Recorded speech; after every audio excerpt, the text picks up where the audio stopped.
Welcome to the Ordinary Marathoner podcast.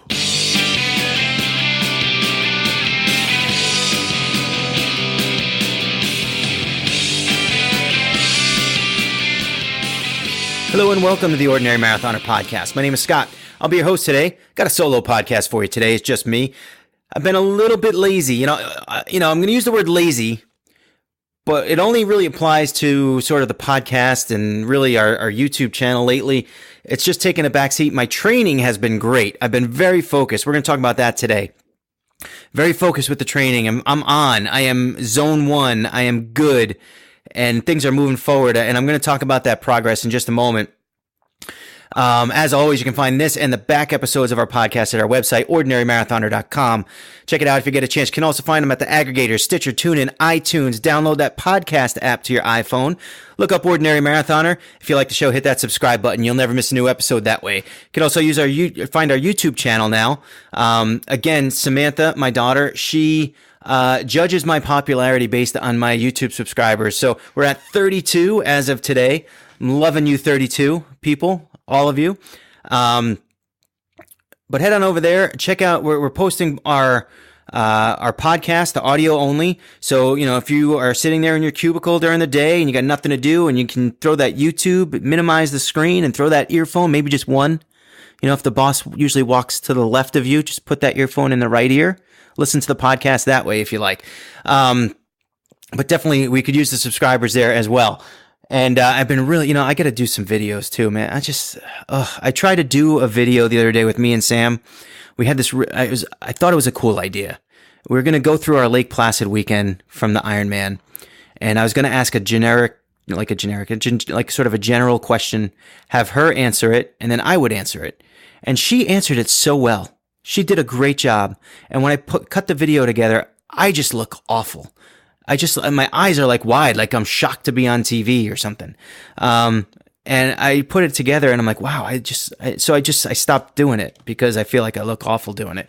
I got to be a little motivated, a little more, I got to spend more time with that, I guess, in the future and get those videos out there. Cause it really is, it's kind of like a cool avenue that I've really been enjoying sort of, editing them, putting them together for you guys. So, I'm going to get on it. I swear.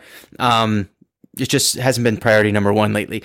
Our Twitter account, you can find us at Ord Marathoner. That's O-R-D Marathoner. Follow me there. I'll follow you back. I follow everyone back. It's just sort of like a policy. I don't want to be that guy that, if some runner out there follows me and then I don't follow them back. And then for weeks, they're like, why didn't this jerk follow me back? He follows this person back. Cause I got a few people out there who I follow a lot and I notice they don't follow me back.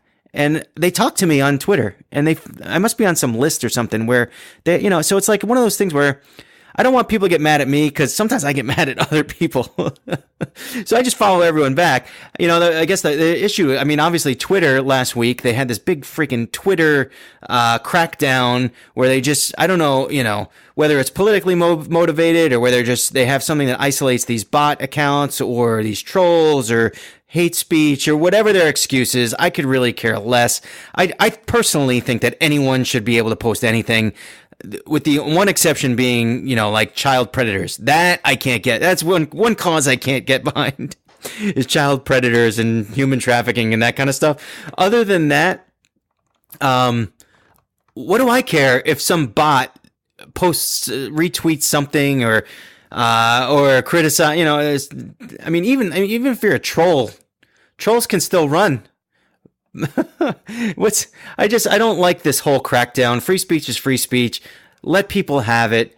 I don't know. Here I am. I don't want to politicize this, much further, but I don't know. What drives me nuts, I guess, is that one day I woke up, I was at 12,300 followers. The next day I had 12,218, or 212. I lost 88 followers in a matter of hours. And I know sometimes I say stupid things, but I didn't think I said something to offend 88 people in that period of time. So it was Twitter going through and just wiping people out, which is just ridiculous if you ask me. We're all adults here. I don't know. I just drives me insane, drives me nuts. Anyway, we're at Ord Marathoner. Follow me there. I'll follow you back. moving on. We're actually, I just also want to mention our Facebook discussion page called Ordinary Marathoners. It's a closed group. You got to add yourself to it. We'll approve you right away, and you can join the discussion over there. Now, those boards are great because they don't post to your wall or anything like that, so you can post your workouts without annoying your regular friends. Yes, Scott ran again today. Why does he keep posting these workouts? What? Like he thinks I'm paying attention. Well, you know, my friends might not be paying attention, but the discussion group does. They're very supportive. They there's a lot of knowledge over there, a lot of people that really know what they're talking about, and there's skill level from beginner, you couch to 5K guys, and all the way up to ultra marathoners. It's actually thundering here. I got yard work to do later today. That's killing me.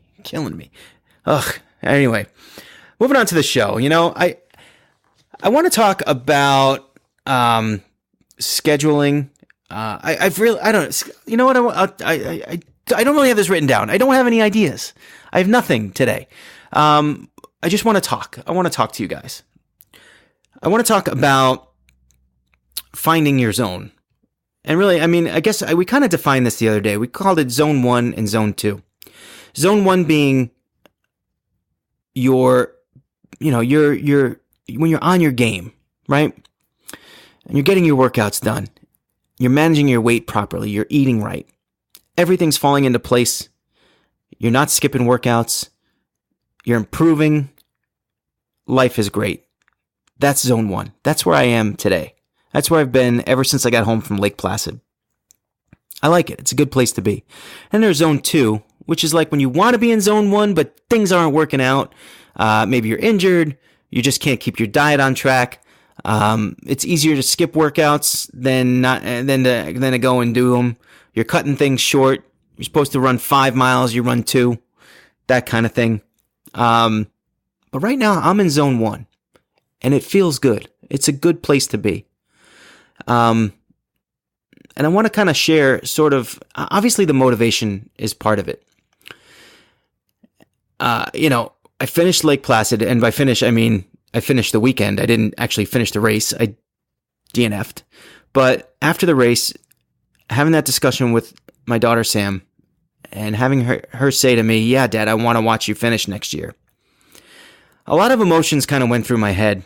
And that was motivating enough, sort of inspiring enough for me to start being real serious about training.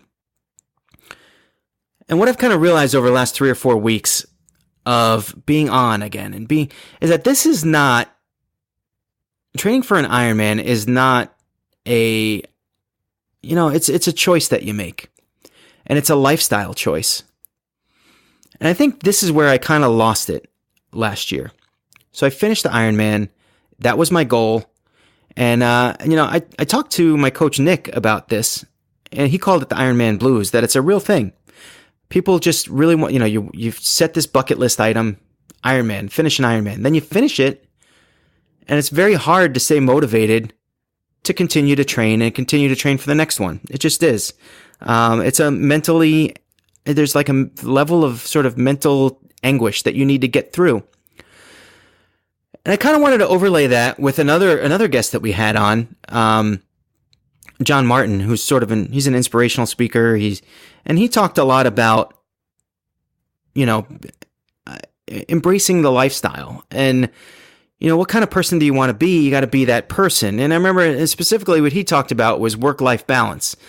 Basically, he hates that phrase, work-life balance, because there's no such thing as work-life balance. There's one thing, it's life. Right? And you live your life the way you want to do it. You have your choices. You have, you can do what you want to do. You just have to figure out how. You gotta, and be motivated enough to do it and embrace it. And, one of the things that I learned by going up to Lake Placid this time was just being there and being amongst all the other athletes and sort of immersing myself socially with that, sort of environment. I like triathletes. I like runners. I like people. I like people that sort of embrace the same goals, do the same things that I do.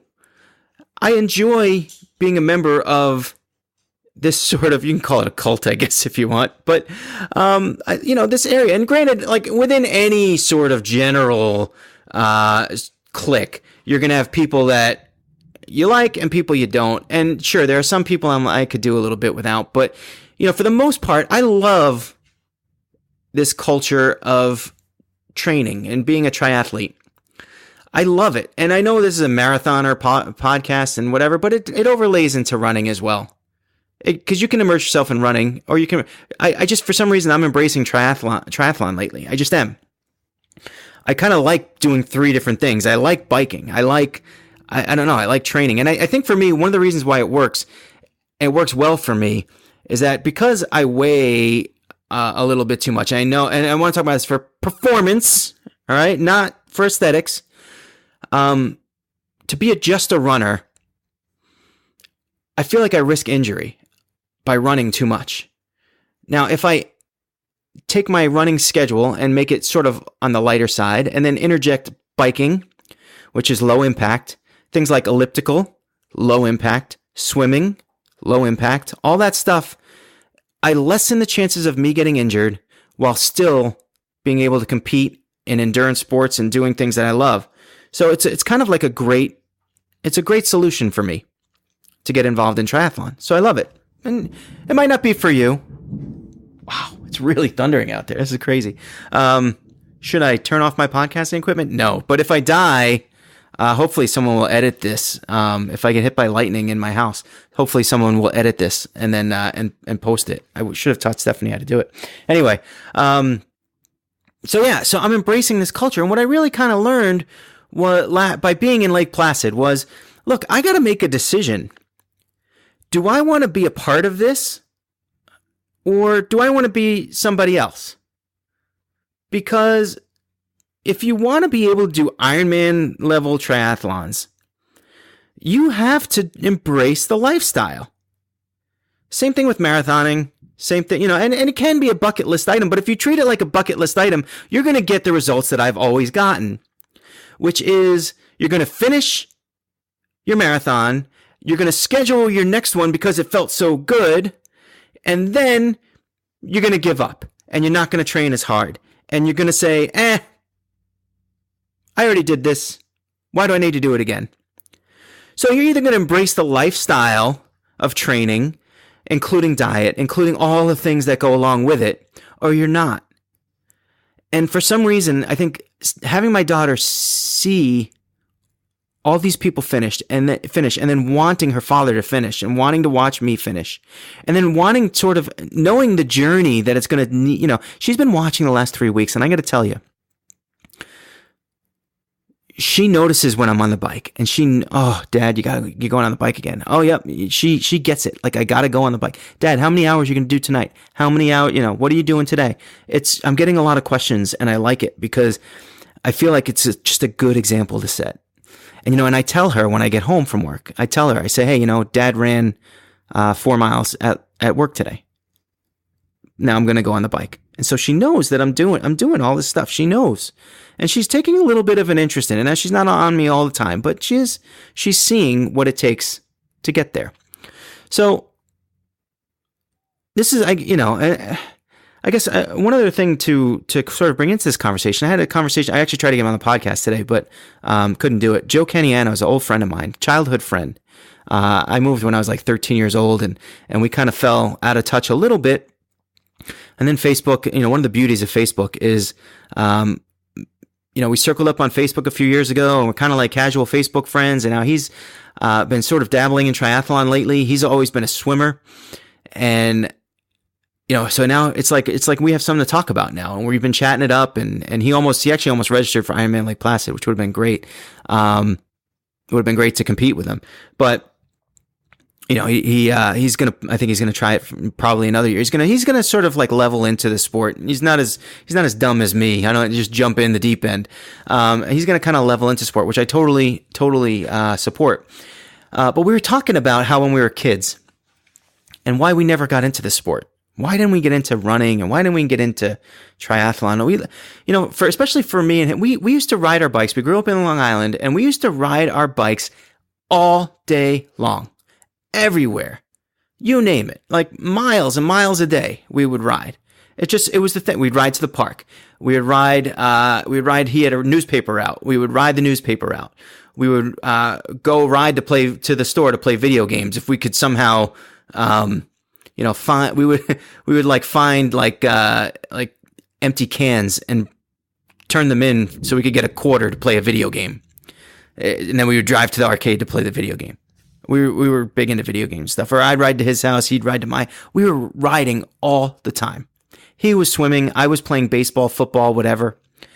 Why didn't we ever get into triathlon? And it's kind of like I guess it's sort of fringe word. It's like a fringe sport, right? It's not really like your local town recreation department doesn't have triathlon. It has baseball, softball, basketball, soccer, whatever. It has all those team sports, but doesn't offer triathlon. You might have like a local triathlon here and there. You might have something like that, but it's not prevalent. And so we didn't get into it.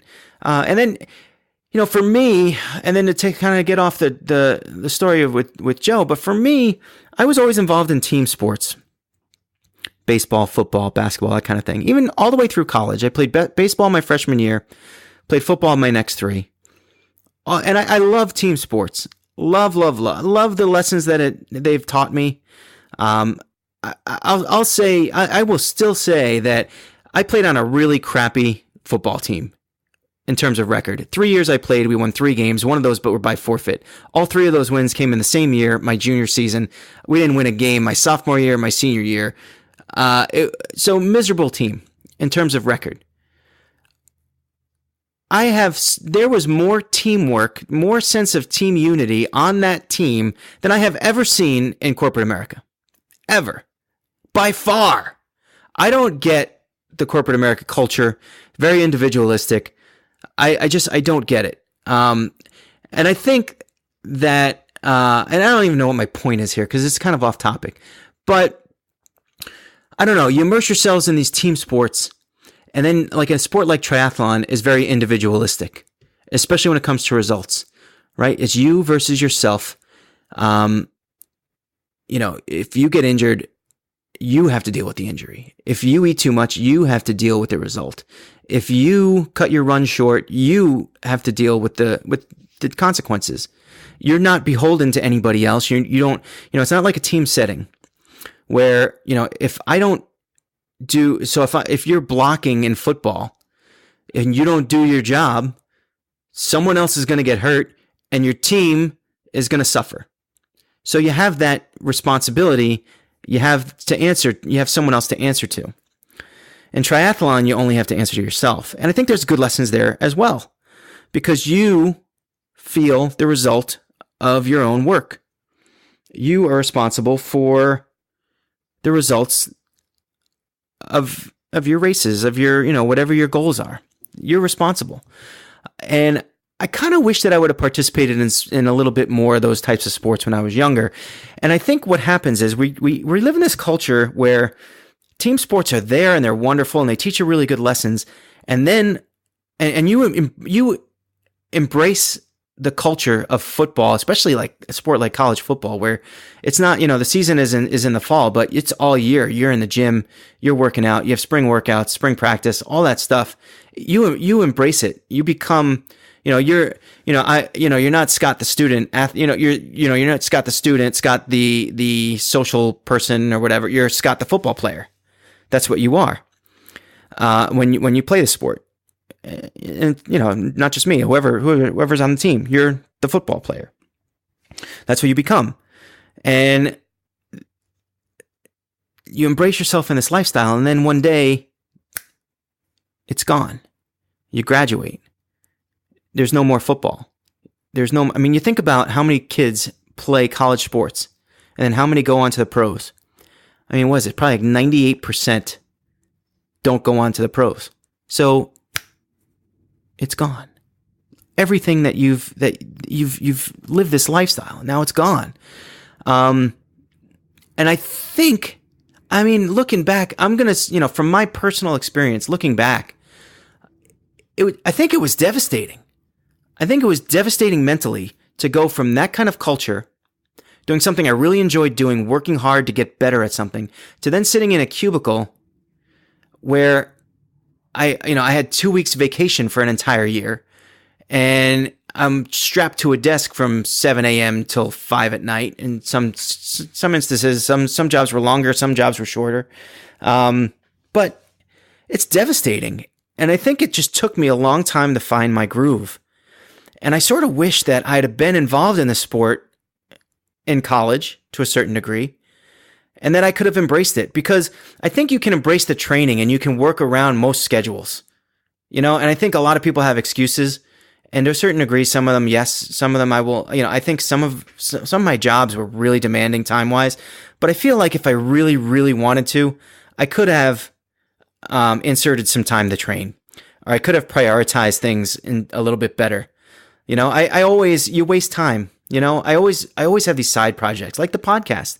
I've developed websites in the past, blogs and stuff like that. Like things like that could have taken a back seat, and then I could have ran more. I could have worked out more. I could have done that. I wish I would have embraced the sport. I think what happens too is that you are overwhelmed at the notion of a marathon or an Ironman, and you think only a very elite group of people can accomplish these things.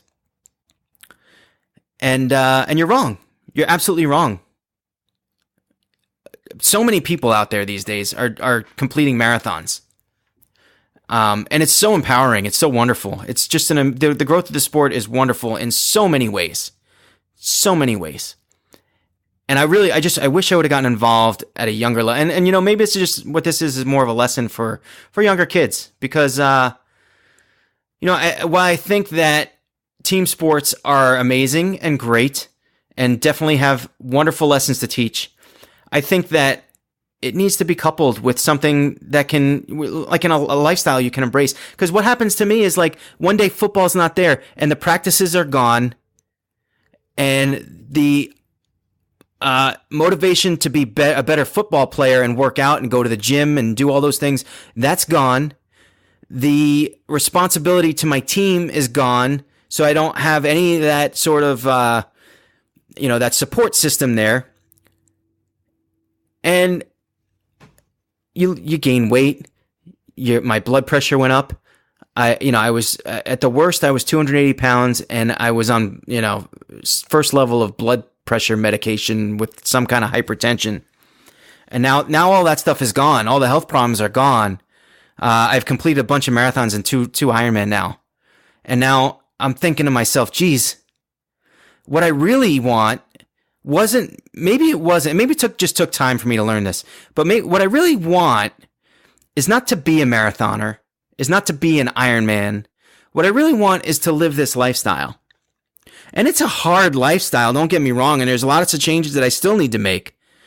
But to be in this zone 1, it feels good. It feels really good, and I can see myself living this lifestyle going forward. We're going to hit the break right now, and I'm going to come back, and I'm going to talk to you about my scheduling and how I've been scheduling my weeks and things like that. So we'll be right back after the break. Hey guys, my friend Lauren is creating an incredible resource for runners and triathletes. It's called raceadvisors.com. She has amassed a list of thousands of races, 5Ks, 10Ks, half marathons, marathons, ultramarathons, and triathlons, and anything in between. If you're thinking about running a race, look it up and check out the reviews. Have a favorite race of your own? Look it up. See what others have to say about it. Or better yet, leave a review of your own. raceadvisors.com. Read it, race it, review it. I may not have a lot of hair, but I tell you, I know style when I see it. And I know you guys and gals with the flowing locks, you need something functional to keep that hair out of your face when you go on your daily run. And I have just the thing for you. It's called Greasy Girl Headbands. And I know what it sounds like, but it's not spelled that way. It's GREECIE, girlheadbands.com. They make headbands that are specially designed for the runner to keep that hair out of your face, out of your eyes when you're out there on your daily run.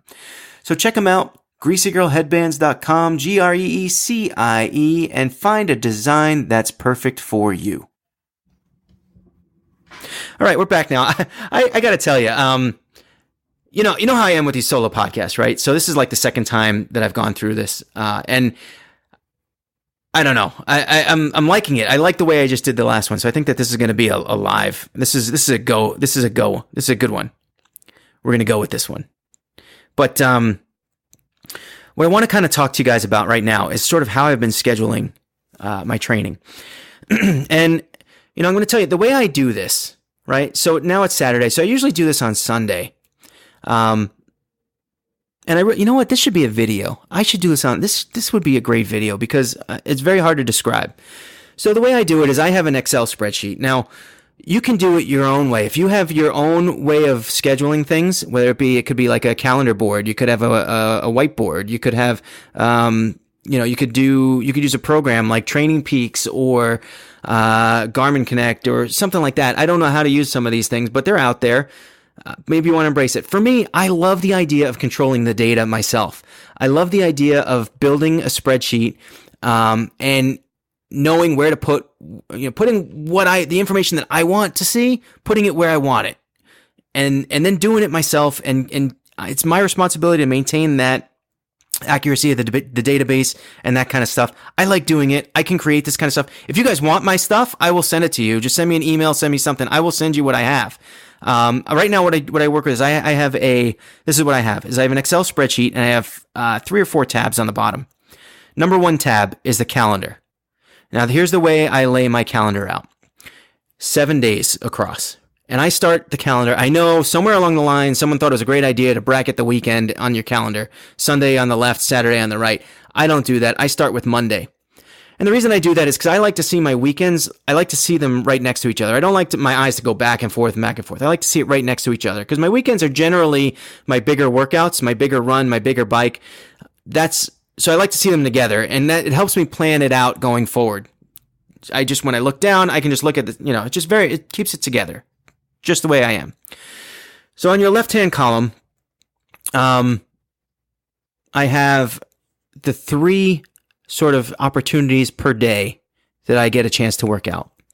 And that is AM, which is before work, lunch, and after work. Now, ever since last year, I've kind of gotten rid of the morning workout. It hasn't worked for me, especially the last year when I was training for the last Ironman Lake Placid. The morning workouts were not working for me. And even worse is when I would schedule them and then I would sleep late and oversleep and miss them. It brought me down. It basically had a negative impact just putting them on the schedule. So I keep it there because I'm getting laid off in December. Maybe my new job, they might not let me work out at lunch, but maybe it starts later in the morning. I start at 7 a.m. today. So maybe a more normal job would be 8 or 9 o'clock start. That gives me an hour, 2 hours in the morning now where I can wake up at the same time I do now and work out instead.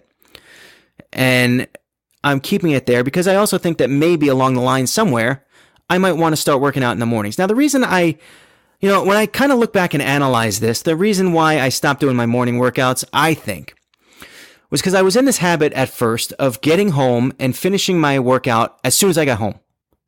Getting it done. Then having dinner, putting Sam to bed, going to bed early. And what I did was I kind of fell into this pattern where instead of doing the workout as soon as I got home, I was tired. I just didn't like work. And so, I got home. I was just like, let's ate dinner. Then you kind of got to relax. I got to put Sam to bed.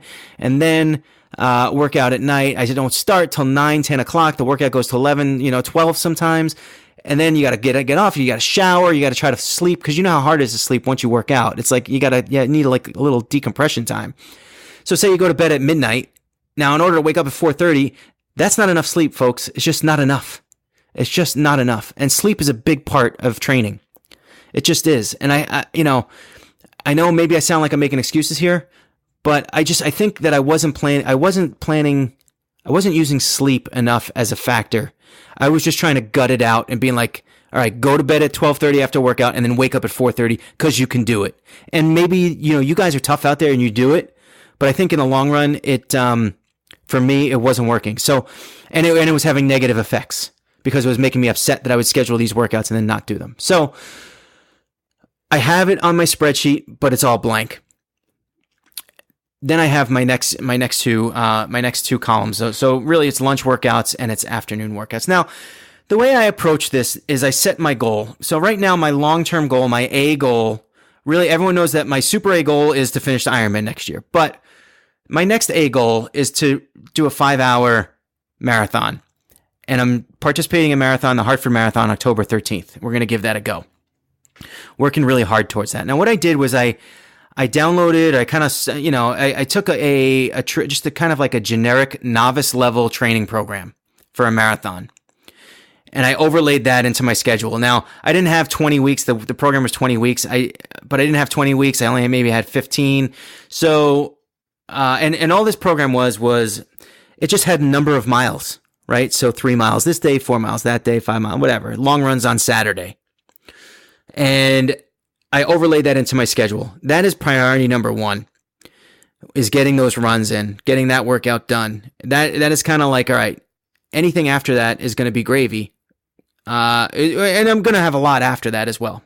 I knew full well, the reason I took a novice program was because I knew I'd still be doing bike rides and stuff. So I knew I'd still be doing additional workouts. So plug that novice plan in there, right? Which basically is a Tuesday run, a Wednesday run, a Thursday run, and then a Saturday long run. And Wednesday is kind of like a medium run. So for example, this week, 3 miles Tuesday, 6 miles Wednesday, 3 miles Thursday, 13 miles on Saturday.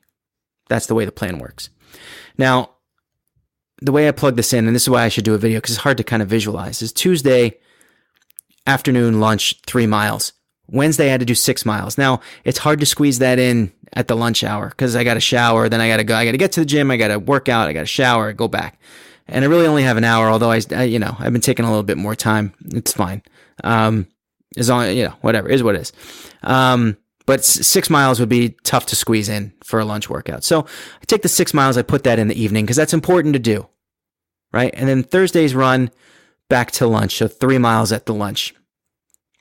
And obviously Saturday I don't even really use because it's a long run. Saturday is a long run. That's basically an all day event. Sunday is I've been doing long bikes, so we'll just fill that in now.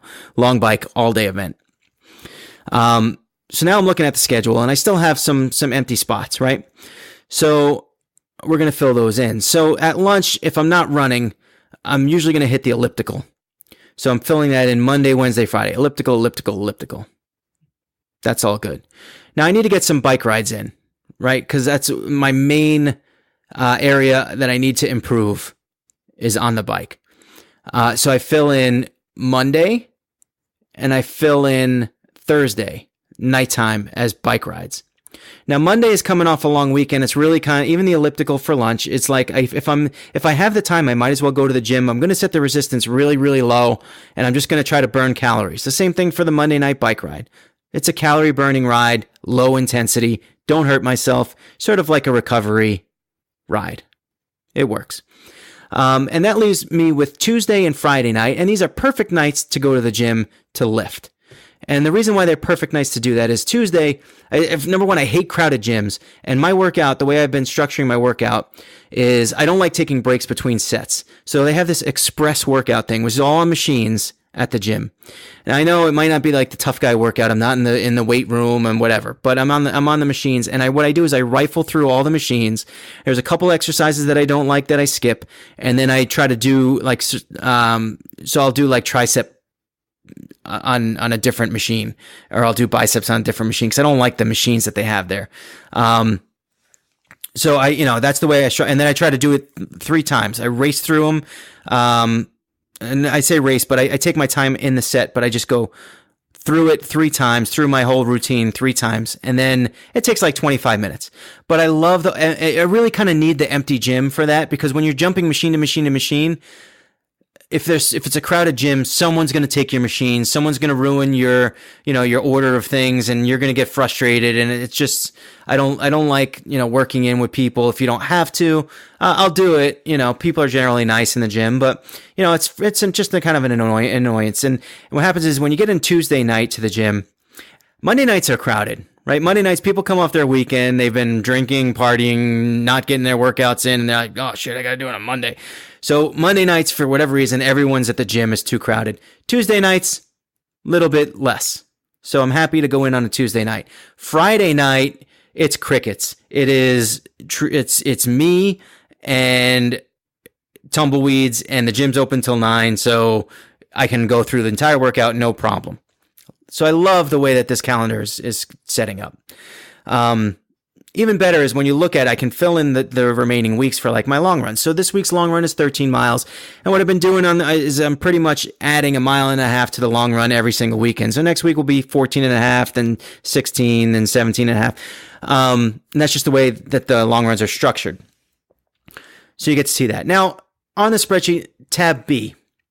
Tab B is where I put in the details of my workouts. So if I'm running, I have a column for running, and it's, 3 miles at 28 minutes, and this was my pace, and this is how many calories I burned. That's the information. That's all the information that I take from the run.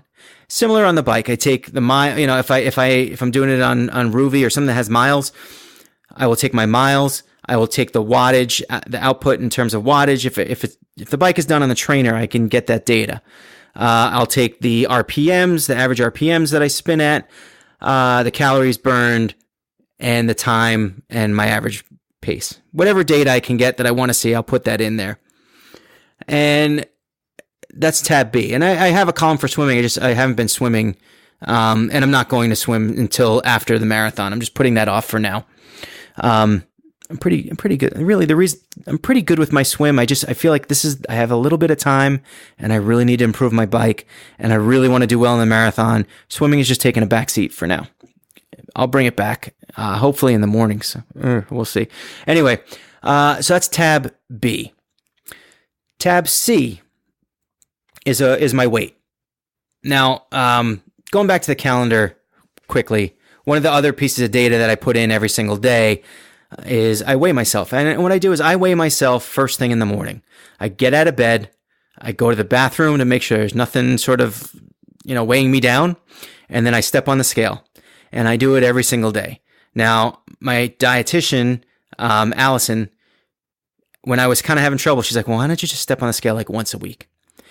And I understand that. And for some people, that's the right thing to do. But for me, being an analytical person, especially when I'm in the good training zone, I'm not really worried about my weight for aesthetic purposes or anything like that. I like the data point. And I do realize that some days you're going to weigh less and some days you're going to weigh more. And so what I do is I average the entire week. I'll take an average and I consider that to be my weight, right? So I take that average for the week and that's my weight. And then I go to tab C, which is my weight spreadsheet slash chart. So I have a graph there. And the graph is basically, it's my goal weight. And the goal I set way in the distance for Ironman Lake Placid. And I have sort of like the realistic goal of getting to 200 pounds. I'm now 231. So I have basically a direct line on the graph from 237, where I started, down to 200 pounds. And then goal B, which is sort of like a crazier goal, which is to weigh 180 pounds. That's on the graph as well. And then I have even a goal C, which is 160 pounds, which is absolutely insane. And there's no way I'm going to lose 70 pounds. I don't even think my body structure can handle a 160 pound person. There's just no way. But anyway, it's on there as a visual. And then column C is my current weight. And what I plug in there is every week I plug in that weekly average, right? And then what I get a visual on the screen. And again, this is why I should be doing a video. I get a visual on the screen of my progress and where I am. And the hopes is that if I start, if my progress line goes, right now it's beneath all three of those projections. So I'm ahead of the game. Now, granted, you guys know how weight loss works. In the beginning, a lot of times you lose a lot of weight and then it kind of levels out over time. So it's nice to be ahead of the game for now, but I know full well that down the line in the future, this is not going to last. But my hope is that here I have these lines and have these projections, and that if I start getting towards that, the north end of that, 200-pound goal I have for myself, it'll kind of, click in and kind of kick me in the butt a little bit, like, hey man, we got to get back on track here. Let's focus. That's the hope. That's the reason for tab C. And my fourth tab is just a list of my races and sort of my goals, the goals where I want to be, where I'm projecting, where I want to be for this upcoming year. So, obviously Hartford Marathon, I'd love to do 5 hour. Phoenix Marathon is the next one. I'm kind of mentally targeting 4.5 hours. If I train right, I think that's attainable. I don't know if it'll work, but we'll see. We'll see how everything shakes out with Hartford. And then, you can kind of tweak those future goals, going forward. But, it's like, I just kind of want to see where my pace needs to be to achieve those kinds of things and those goals. So that's sort of how my spreadsheet is laid out. And again, if you want it, I'll send it to you. Just let me know. Just forward me your email address. You can reach me on the Facebook group or on Twitter or something. And I'll send you that sheet if you really want it. That's just the way it is. It's the way, the way I kind of handle things. And that's the way, that's the way I've structured next week. That's the way I kind of do it every single week. It's been, the last 3 weeks, it's been really good for me. It's been a really good way to sort of embrace this thing and sort of, start along the path that I want to be at. Now, there are going to be times where I slip. And I think I'm a conditioned human being who is fallible and, can make mistakes at times. And I will, last night was one of these times, to be blunt and perfectly transparent, because life isn't always perfect. And, Stephanie's in New York for a couple days. So I actually have to pick her up really soon. So I got to wrap this up. So I'm home alone on a Friday night and I'm thinking, all right, I can call some friends and go out. And I'm thinking, I really got to do my 13 miles. I got to do that on Saturday morning because she's coming home and I got to get it done before she comes home. So I didn't call my friends, which is kind of, it's kind of my bad. I should just went out and not drink, right? Just go out and enjoy your social things and take it easy. But I didn't. And I felt like I conquered that. All right. I'm like, all right, I'm good. I'm going to be inside. I'm going to stay indoors. So I started playing Madden, which is another weakness of mine. It's another sort of, ways I should be, I should be making videos for you guys. I should be, doing this podcast. And instead I'm sitting there playing Madden all night. And around 9 o'clock, I decided to get up and go to the liquor store and get a 6-pack. And with 6-pack really turned into a 12-pack. And I don't know why. I just sort of embraced the idea. I practically played an entire season of Madden on franchise mode and drank about 6 beers. I think 7. I think I had 7. They were all Miller Lights. So, all right. At least I did that. But you wake up the next morning and really I knew today that I was set up for failure. I didn't get a lot of sleep. I felt very kind of weighed down by drinking the night before. I was obviously not hydrated. And it was a really dumb decision on my part. Really dumb. And now I can grab this failure and let it bring me down. And I can let it stall my progress. And I can, I didn't run this morning.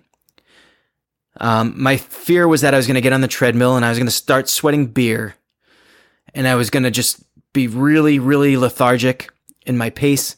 And instead of just slowing it down and focusing on hydration and getting through, that I was going to quit.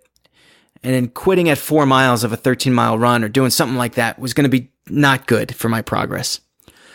I would have much greater chance of success if I spend the day hydrating, doing some productive things around the house, picking Stephanie up at 2:30 or 2, whatever. I better get that time. Picking her up. She might be a little upset.